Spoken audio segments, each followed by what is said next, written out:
और शायद क्या बात है, जो सवाल थे, मतलब बैटिंग में आज आपके कोई सवाल नहीं होंगे। संजू सैमसन ने शुरुआत अच्छी दी, अभिषेक शर्मा का 50 आया है, भाई बड़ी बात है ये। ईशान किशन ने भी वहां पर अपना कंट्रीब्यूशन दिया।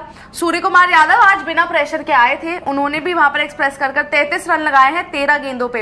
हार्दिक पांड्या ने एक 50 लगा दिया है, और तिलक वर्मा, जो कि मैं कह रही थी कि भाई सबसे फंसे हुए बैटर, आज उनका स्ट्राइक रेट हम देखेंगे तो सबसे ज्यादा स्ट्राइक रेट उनका ही है। और सर शायद यही था कि आपको पता था जिम्बाब्वे के अगेंस्ट जीत तो जाओगे, लेकिन जो अंदाज चाहिए था, जो बैटिंग चाहिए थी, जो आपके क्वेश्चंस के आंसर्स चाहिए थे, एटलीस्ट वो हुआ है। मतलब देखो, सिंपल सी बोलने के लिए हम बोलेंगे यार जिम्बाब्वे को मारा था, पिछले मैच में वेस्ट इंडीज ने भी इनको मारा था, 254 वेस्ट इंडीज ने बनाए थे। आज देखो साउथ अफ्रीका के सामने उनकी पूरी दुकान खुल गई थी। बट बात ये होता है ना, आई थिंक इंडिया के लिए क्या था, बड़ा सवाल ये नहीं था कि रन नहीं आ रहे, ये नहीं, आई थिंक कॉन्फिडेंस जो है आपका वो खो गया था। और सबसे बड़ी बात देखो, going into that virtual quarter final जो आपका संडे को वेस्ट इंडीज के खिलाफ होना है, क्योंकि अब साउथ अफ्रीका ने आज उनको हराया, मतलब अब ये रन रेट सब खत्म हो चुका है, वो ड्रामा जो भी था। अब सीधे इंडिया और वेस्ट इंडीज का जो संडे को मैच है, उसमें जो जीतेगा वो सेमीफाइनल जाएगा, इंग्लैंड से खेलना होगा उसको। अब दूसरी ये चीज है कि भाई इंडिया के लिए ये है कि रन, आप एक तरह आपने एक डिसीजन लिया कि ऐसा है, हम संजू सैमसन को लेकर आते हैं, अभिषेक शर्मा को हम ओपन करवाते हैं संजू सैमसन के साथ, उसके बाद नंबर 3 पे ईशान किशन, तिलक को हमने 5 कर दिया। अब आज जिसने भी ये डिसीजन लिया होगा मिलजुल के, वो ये तो कहेगा ही ना यार चलो हो तो गया, एटलीस्ट मतलब जो हमने डिसाइड किया था वो तो चलो हमारा सही रहा। बाकी ये रन होते हैं, आपके प्लेयरों के पास रन नहीं थे, वो कॉन्फिडेंस लैक कर रहे थे, फिर चाहे वो अभिषेक शर्मा हो, फिर चाहे वो संजू सैमसन हो, फिर चाहे वो तिलक वर्मा हो।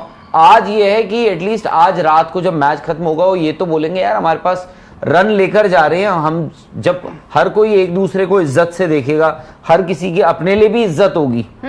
सबसे बड़ी बात कि भाई मैं यहाँ पर वो नहीं हूँ, कभी कभार हो जाता है ना जब आपके रन ना आ रहे हो, टीम फिर भी अच्छा कर, तो आप ना अपने आप को बड़ी अलग नजर से देखते हो। खैर वो चीज है, बाकी ठीक है। जिम्बाब्वे है तो at the end of the day यार एक आपके लिए नॉकआउट मैच ही था ना। और मैं इसको सर इस तरह से भी मानूंगी कि जिम्बाब्वे, आप तो यूएसए से भी खेले थे, नीदरलैंड से भी खेले थे, नमीबिया से भी खेले थे, लेकिन आज जिम्बाब्वे, चाहे आप कह लो शायद उतना कंपटीशन नहीं था, लेकिन यही एक्सपेक्टेड था टीम से। मैं तो इनफैक्ट ये भी कहूंगी कि शायद जिम्बाब्वे आपको राइट टाइम पर मिल गई। साउथ अफ्रीका से इतनी बुरी हार, किसी के रन्स नहीं, आप लो ऑन कॉन्फिडेंस, जिम्बाब्वे सामने आई, अब हर कोई रन्स बनाकर जा रहा है आगे। और प्लस ये भी है ना खुशी की, आप देखो आप ना इंडिया ने ना जो बायलैटरल सीरीज जब खेलता था ना, इंडिया जब खेल रहा था पहले जो भी मैचेस खेले हैं वहां पे इंडिया की हमने बैटिंग की ताकत देखी थी, और अब जाके लग रहा है ना कि टीम इंडिया ने अपनी पूरी ना स्ट्रेंथ पे बैटिंग की है। कोई भी एक भी बैटर ना फंसा हुआ नजर नहीं आया। हाँ, संजू सैमसन का जो था वो फ्लॉप रहे, लेकिन जब संजू सैमसन आउट होकर जब ड्रेसिंग रूम की तरफ जा रहे थे ना, तो गौतम गंभीर और शतांशु कोटक थे, दोनों ने उनको शाबाशी दी। और कहीं ना कहीं वो लोग भी इस चीज से नर्वस थे कि यार क्या होगा संजू सैमसन का, हमने इतना बड़ा फैसला लिया है, वो चलेंगे नहीं चलेंगे। लेकिन जो भी जितनी भी उन्होंने बैटिंग की ना, कहीं ना कहीं मैनेजमेंट को भी वो कॉन्फिडेंस अब आ चुका है कि हाँ हम संजू सैमसन में आगे के मैचों के लिए भरोसा कर सकते हैं। और मतलब कोई भी बैटर, आपको क्या लगा कि एक भी बैटर को देख के कि हाँ थोड़ा फंसा हुआ खेल रहा है? नहीं, फंसा हुआ तो नहीं, पर हाँ संजू की जो आपने बात की, कुछ एक शॉट उनके आए नहीं थे, पर हाँ मुझे अच्छा लगा। आप जब स्कोर कार्ड देखते हैं तो 24 रन, 55 रन, 38 रन, फिर आगे भी और रन बनते हैं, तो जब भरा पूरा एक स्कोर कार्ड हर प्लेयर के आगे भरे पूरे रन नजर आते हैं, तो आपको कम से कम एक कॉन्फिडेंस आता है कि यार हाँ अब सबने कॉन्ट्रीब्यूट किया है। वही एक हमारा शायद सोच भी थी जब आप बात कर रहे थे संजू को लेके आते हैं, एक चेंजेस करके देखते हैं। हालांकि वो चेंज जिम्बाब्वे ने उस तरह से उसको यूटिलाइज नहीं किया। अभिषेक शर्मा के खिलाफ भी आप देखें 7 ओवर में शुरू किया उन्होंने, 5 बॉलर आजमाए, जिसमें से ऑफ स्पिनर जो है 7 नंबर पर आया सिकंदर रजा। तो शुरुआत में और 1-2 जो कैचेस छूटे हैं वो भी मुझे लगता है शायद जिम्बाब्वे को ज्यादा हर्ट कर गए। अदरवाइज अभिषेक का रन बनाते देखना अच्छा था। माहिर उल कादरी साहब हैं हमारे, जो उन्होंने कहा था कि ये कह के दिल ने मेरे हौसले बढ़ाए हैं, गमों की धूप के आगे खुशी के साए हैं। तो जो धूप दिख रही थी गम की इतने दिनों से, इतने मैचों से, अब शायद वो अब थोड़ी सी मुस्कुराहट तो राहुल भाई आई है ना। ये जब परफॉर्म करते हैं प्लेयर आपको पता है कि उनमें टैलेंट है, स्किल है, लेकिन वो प्रोफेसर आ नहीं पा रहा, पर अब जाके कम से कम आपको। और आपने जो बात बोली ना, सबसे इंपॉर्टेंट बात वही है कि ऐसा नहीं है कि जिम्बाब्वे की टीम है तो आप 400 ही बना दोगे। अच्छी बात ये रही है आपने कॉन्फिडेंस वापस से हासिल कर लिया, क्योंकि इससे पहले भी जो नमीबिया भी खेले थे आप, यूएस के खिलाफ खेले थे, टीम है तो वो भी कंपैरेटिवली हल्की थी, पर वहाँ पे आपका कॉन्फिडेंस नहीं था तो रन भी नहीं थे उस तरीके के। यहाँ पे आपने कम से कम, अब जो आपने बात बोली वेस्ट इंडीज के खिलाफ जब मैच में उतरेंगे तो हर प्लेयर के पास रन होंगे, हर प्लेयर के पास कॉन्फिडेंस होगा और हर टीम मैनेजमेंट के पास ये होगा कि यार हमने अब जो रणनीति अपनाई है शायद वो अब बेस्ट सूटेड लग रही है क्योंकि प्लेयर्स ने परफॉर्म कर दिया है, तो अब जाके आप वेस्ट इंडीज के खिलाफ भी ऐसा परफॉर्मेंस देख सकते हैं। अभिषेक पीछे मुड़कर 50 देखेंगे अपना, आप वो नहीं कहोगे फंसे हुए 14 रन या डक देखने को मिल रहे हैं, वो कहेंगे मैंने 50 बनाया है। टीम कोई भी हो 50-50 होता है, 100-100 होता है। उसी लिहाज से आई थिंक अब हर बैटर को आप देखेंगे। संजू का भी मैं कहूंगी शायद, हाँ संजू थोड़ा और कैपिटलाइज कर सकते थे। एक पारी हमने देखी थी 22 रन वहां उन्होंने बनाए थे, उन्हें स्टार्ट मिल जाता है, शायद यहाँ पर उनके भी 40-45-50 होते थोड़ा बेहतर लगता, पर आज एटलीस्ट ये था कि 3-4 ओवर बिना विकेट गिरे संजू को देखो एक चीज ये समझनी होगी कि वो एक ओपनर हैं, ओपनर का काम होता है और ओपनर के पास ये एक एडवांटेज होता है कि वो लंबे रन बना सकता है, वो 40 रन बना सकता है, 50 बना सकता है, 70 बना सकता है, वो 100 बना सकता है। सो ओपनर का काम कैमियोज खेलना नहीं है। तो संजू सैमसन ने जो 2 पारियों में किया है वो उन्होंने कैमियोज खेले हैं। उन्होंने आज काफी हद तक फिर भी मैं ये कहूंगा कि यार आई थिंक टीम मैनेजमेंट जो आप बोल रहे हैं, नीरज अभी बता रहे थे कि गौतम गंभीर और कौन सितांशु कोटा उनको बड़ा अप्रिशिएट कर रहे थे जब वो वापस आए 24 रन बनाकर, क्योंकि आई थिंक उन्होंने एक काम अच्छा जो किया ना, उन्होंने एक तो स्टार्ट दे दी थी, दूसरा ये है कि अभिषेक शर्मा नॉट आउट थे उस वक्त तक और स्ट्राइक रोटे, अगर स्ट्राइक जो है मेजॉरिटी ऑफ द स्ट्राइक वो संजू सैमसन ने खेली थी या ली थी। तो आई थिंक कहीं ना कहीं उनका एक ये भी रोल था, या आज रोल तो नहीं रहा होगा, बट ये है कि एटलीस्ट एक ये चीज जो अभिषेक के लिए भी फेवर में चली गई कि वो क्रीज पे टिके तो सही आज, मतलब एक वक्त तक वो रुके तो सही। आई थिंक उनका वो था कि कहा होगा यार आप 2-4 ओवर तो रुको, आप क्रीज पर रुको कुछ ओवर, थोड़ा क्या होता है आप टाइम स्पेंड कर लेते हो, थोड़ा आप दौड़ भाग लेते हो, एक आधा इधर उधर रन भाग गए आप, थोड़े आपकी नर्व्स जो है वो थोड़ा सेटल डाउन हो जाती हैं, तो you just have to spend some time at the crease. बाकी उन्होंने वो किया और उस वक्त देखो ना अभिषेक शर्मा ने बहुत ज्यादा गेंदें खेली थी भी ना, उनके बहुत ज्यादा रन भी नहीं थे उस वक्त तक। तो एटलीस्ट संजू सैमसन ने ये कहा कि स्ट्राइक मेजॉरिटी जो है वो मैं रखता हूं और उन्होंने कहा कि भाई मैं चलाकर भी खेलता हूं, बट अगेन मिड विकेट पे आउट हुए आज भी। अच्छा, एक चीज ये हो गई। दूसरा मेरे हिसाब से, मुझे लेट्स बी वेरी ऑनेस्ट, आज जिम्बाब्वे ने जो किया वो मेरे तो सर के मतलब ऊपर से गया है। जिम्बाब्वे ने जो किया और वेस्ट इंडीज ने जो आज किया ना, वो मुझे समझ नहीं आया। Let's be very honest, Zimbabwe आज मतलब हर कोई सोच रहा था, सिकंदर रजा ने कहा अच्छा तो तुम एक्सपेक्ट कर रहे हो कि हम ऑफ स्पिनर खिलाएंगे, लो हम कराते ही नहीं है। वो देखो मपोसा पहला ओवर 23 रन, उसके बाद ओवर ही ना खत्म हो, उसके बाद वो नगारवा उसका भी पहला ओवर जो है वो पड़ ही नहीं रहा।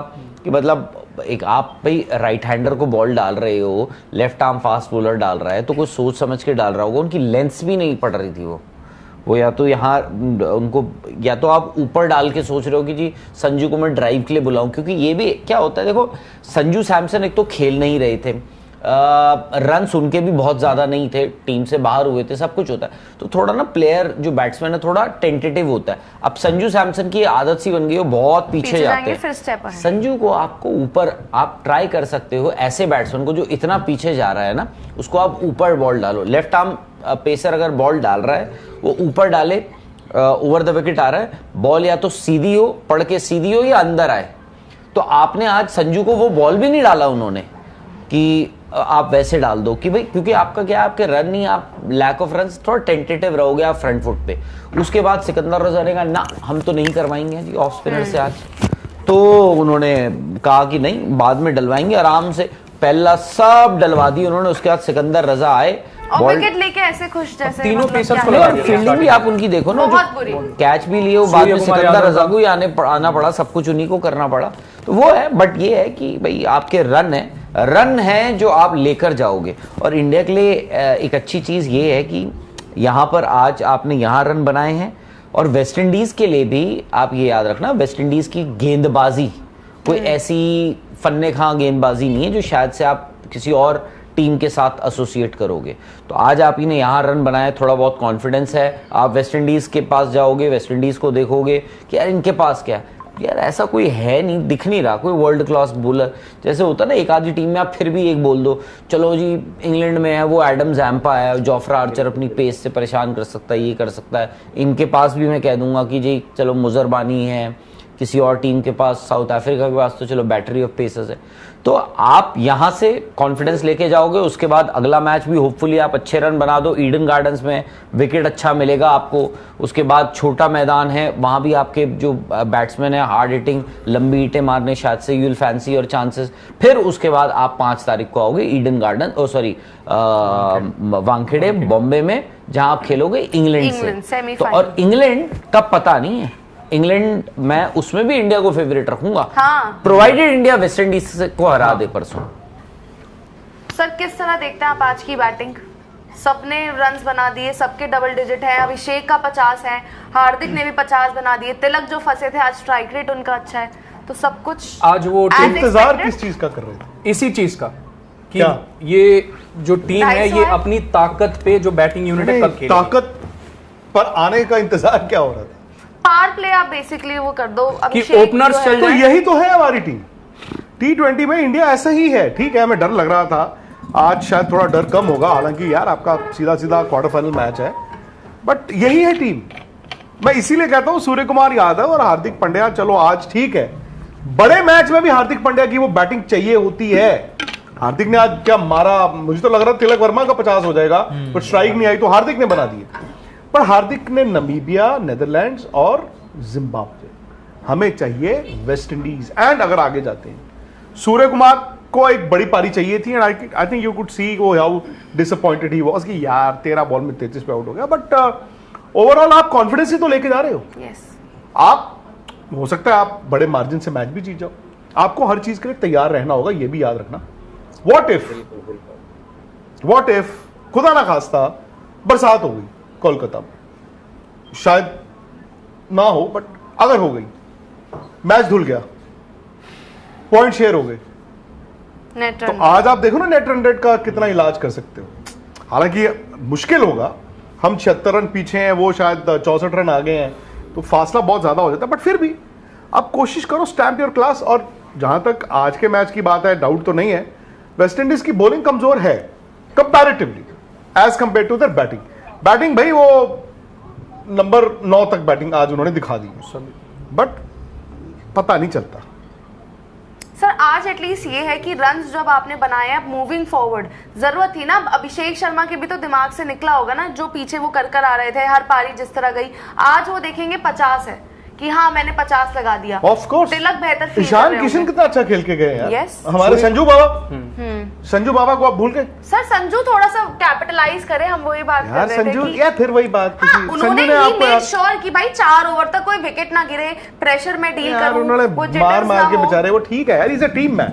हाँ मतलब is a team man Sanju भाई, बहुत अच्छा एटलीस्ट ये हुआ कि शुरुआत जो है वो संजू ने ही दिलवाई आपको एटलीस्ट बेस्ट गेम। मतलब आप अभी तक मतलब एज एन आपकी बैटिंग बेस्ट दिखी है, लेकिन यही है कि 1 मोर डे एटलीस्ट, जब आप सेमीफाइनल में पहुंचते हैं फिर आप बड़ी बड़ी बात कर सकते हैं। बट एज ऑफ नाउ तो वेस्ट इंडीज को हराना यार मतलब आसान नहीं होगा, आसान नहीं होगा। जिम्बाब्वे ने मतलब लीग स्टेज में 2 मैचेस जरूर, एक मैच इनफैक्ट ऑस्ट्रेलिया वाला जीते थे और फिर उसके बाद श्रीलंका वाला भी इन्होंने कराई था। 2 मैचेस ये जीते थे, लेकिन फिर वही है कि शायद पता है उन्हें भी कि सुपर 8 खेल रहे हैं, वही बहुत बड़ी चीज है। मतलब उनके भी मतलब wheels have started to come off. Zimbabwe के लिए भी ऐसा लग रहा है कि वो भी ओवरवेल्म हो चुके हैं सुपर 8 में पहुंचते ही। क्योंकि वो प्रेस कॉन्फ्रेंस भी थी ना सर, जब सिकंदर रजा की जब उनसे पूछा गया था कि जब उन्होंने खुद मीडिया से पूछा था कि कितने लोग हैं जो हमें सेमीफाइनल में देखते हैं, हालांकि वहाँ पे तो सिर्फ एक ही वोट था, उन्होंने ये पूछा था हाँ, मीडिया से हाँ कि लेकिन फिर ये था कि चलो कॉन्फिडेंट टीम काफ़ी उनकी लग रही थी। पर सर मैं ये बोल रही थी कि ये राइट टाइम पे जिम्बाब्वे आ गया एज ओपोनेंट, आपका मैच जिम्बाब्वे के साथ हो गया राइट टाइम, क्योंकि शायद साउथ अफ्रीका से आप जिस तरह हारे, आज कोई और ओपोनेंट होता आप जीत जाते, लेकिन जिम्बाब्वे क्योंकि थोड़ा कंपटीशन के लिहाज से भी आपने बड़े रन्स बनाए। जिम्बाब्वे गलत टाइम पे भी हो सकता था, कि आप साउथ अफ्रीका से हार सर के आए हारने हो। को तो किसी से हार जाओ, बट माय पॉइंट इज कि जिम्बाब्वे के अगेंस्ट आज जो जीत है आपको वो ज्यादा कॉन्फिडेंस देगी। जीत तो आप पहले भी रहे थे लीग मैचेस में, लेकिन वो कहीं ना कहीं दिक्कत दिखती थी। आज आप एटलीस्ट वो नहीं देखोगे। आज आ गई हमें बातें उसकी वजह दो, एक रन आ चैप्टर गए। जो आपको साउथ अफ्रीका ने जीत के तोहफा दे दिया, और दूसरा जो हमने 250 रन बनाया। बट अभी सीधी सी भी बात है। अभी भी सुबह मतलब आज सुबह क्या मतलब जब साउथ ये वेस्ट इंडीज मार रहा था 4:45 बजे, क्या हाल था आपका? तो डरे हुए थे। अभी भी हाँ। ऐसा नहीं है हम कह रहे हैं भाई वाह चक दे फट्टे, अब इस टीम को जीतने से कोई नहीं रोक सकता। जीत की बात, फाइनल जीत की बात, कप उठाने की बात अभी कोई नहीं कर रहा। अभी ये है आज का आप जीतो और वेस्ट इंडीज वाला हराओ, सेमीफाइनल में जाओ, पहले वहीं पे ही बात है। ये नहीं कि हाँ अब तो कैरिड अवे हो गए हम या प्लेयर्स हो जाए, वो ऐसा कोई भी नहीं है। क्या कह रहा है नीरज क्रैक्स? नहीं, क्रेक्स ने आज बहुत कमाल का आंकड़ा दिया है क्या? राहुल सर, बहुत तगड़ा। बता। मतलब 25 साल बाद जो है इंडिया और जिम्बाब्वे इंडिया में खेल रहे हैं। पता है क्रेक्स तो। ने एक और आंकड़ा दिया है जी, हाईएस्ट कि तकरीबन 19.5 साल हो गए हैं T20 इंडिया को खेलते हुए, और वर्ल्ड कप खेलते हुए 19 साल होने वाले हैं। तो वर्ल्ड कप में हाईएस्ट स्कोर एवर है इंडिया, इससे पहले 218 वो भी 2007 में युवराज सिंह के वर्सेस वर्सेस इंग्लैंड। छह और ये T20 वर्ल्ड कप इतिहास का दूसरा सबसे बड़ा टारगेट है जो स्कोर है। ये भी क्रैक्स ने बताया अभी आईटेल के फोन पे जब मैंने देखा। इससे पहले 2007 में ही बनाया सर, वो भी 260 रन बनाए श्रीलंका ने अगेंस्ट केन्या। 172 रन से वो मैच जीता, 88 ओवर वर्ल्ड कप नहीं ना वो तो। World cup 2007। आपको एक तो आईटेल का फोन मैं दिलवाऊंगा फ्री, जी। और दूसरा बैंक ऑफ महाराष्ट्र